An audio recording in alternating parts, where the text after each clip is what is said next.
Okay, thanks a lot for all the organizers and also the Enchanted Tools team to give us the opportunity to play around with your robot. It was actually really cool to first code in the simulation and then also see something like actually moving in the real world, which is really exciting. What did we do? First of all, we wanted to try to improve the grabbing mechanism of the robot. After looking into the Python SDK, we realized we don't have access to that low-level joint.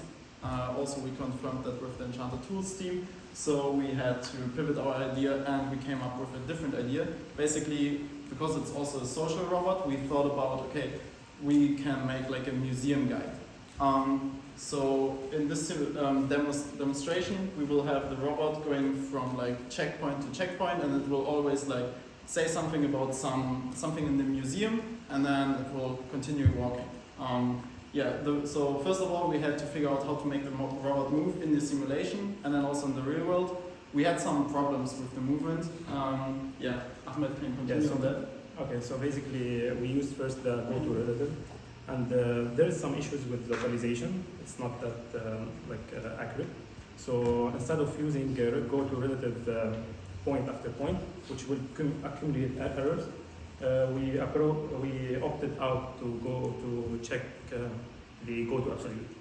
So now we're using go to absolute, and the next stage was to get the current pose, which wasn't provided with the SDK. So we opted out to use ROS, and for that we created a node to subscribe to the odometry filtered message. The filtered one, which combines different sensors together, and this node will subscribe to these messages, which are coming streaming continuous data. And then to get the current pose, we created a service, ROS2 service, to just get the pose on demand. And so this is what we're using to save the positions. So for example, this is checkpoint. This is the X and Y for it. So this is our approach to save the locations. Yeah, exactly. Because as he said, because in the SDK you can have no access to the XY coordinates, so that's why he created this ROS2 node. So then we were able to move the robot. The next step would be to make it more interactive. We also wanted to integrate some AI. The problem with that is getting the frames inside the simulation is difficult, and also in the real world it's not that easy. In the simulation we had a lot of errors, so we fought around a lot. First of all, how to get the frame, because in the SDK there's no get frame option. We looked into the Python wheel, so we looked into the side packages, and inside there is actually a more general class that is derived from it, and then there is one get current frame function. We first tried to implement the function on our own, but then we saw there's another object, basically a higher class, which we instantiated an object from this class, and then we were able to take frames. Very often we ran into errors, so we just put a try-catch block around it and do 30 tries of getting one frame, and then most of the time it works. In the end, it always worked in the simulation and also in the real world. Hopefully we can show you it right now. At the beginning, it will also take a frame. As I've said, we wanted to integrate some AI to make it a bit more interactive.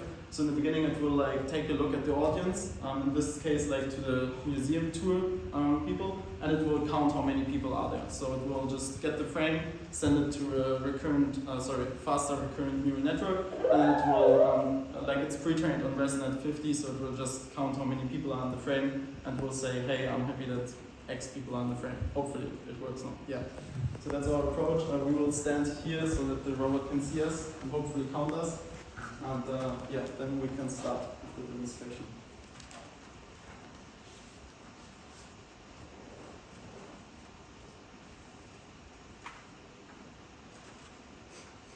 I can see 3 people. I saved the people detection analysis with bounding boxes inside the frames folder for you.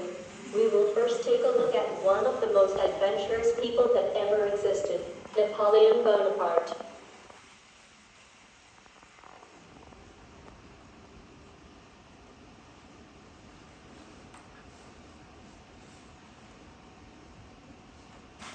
Napoleon Bonaparte was a French military leader who rose to prominence during the French Revolution and crowned himself emperor in 1804. Now, let's move to the next exhibit to see the Mona Lisa. Now, let's move to the next exhibit to see the Rosetta Stone. The Rosetta Stone is a granodiorite stele inscribed with a decree issued in Memphis, Egypt in 196 BC. Now let's head to the dinosaur exhibit. Thank you for visiting the museum. I hope you enjoyed it. That's the fast track version of the video.